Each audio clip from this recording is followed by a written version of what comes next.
Extractos de Historia de la Revolución Francesa de Pedro Kropotkin, capítulo 4. El pueblo antes de la Revolución. El pueblo gemía bajo el peso de los impuestos extraídos por el Estado, de los tributos pagados al Señor, de los diezmos percibidos por el clero y del trabajo personal impuesto por los tres. Poblaciones enteras estaban reducidas a la mendicidad.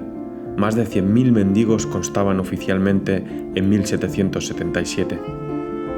En pueblos y aldeas, el hambre había pasado al estado crónico, reaparecía a cortos intervalos y diezmaba a provincias enteras.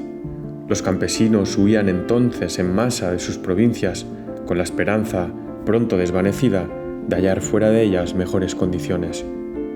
Al mismo tiempo aumentaba de año en año en las ciudades la multitud de los pobres. Siempre escaseaba el pan, y como los municipios no podían abastecer los mercados, los motines del hambre, seguidos siempre de derramamiento de sangre, se convertían en rasgo permanente en la vida del reino. Por otra parte, la refinada aristocracia del siglo XVIII derrochaba en un lujo desenfrenado y absurdo fortunas colosales, rentas de miles de millones de francos anuales. Esos extremos de lujo y de miseria, tan frecuentes en el siglo XVIII, habían sido admirablemente descritos por cada uno de los historiadores de la Gran Revolución, pero ha de añadirse un rasgo cuya importancia se manifiesta cuando se estudian las condiciones actuales de los campesinos de Rusia en vísperas de la Gran Revolución Rusa. La miseria de la gran masa de los campesinos franceses era verdaderamente espantosa.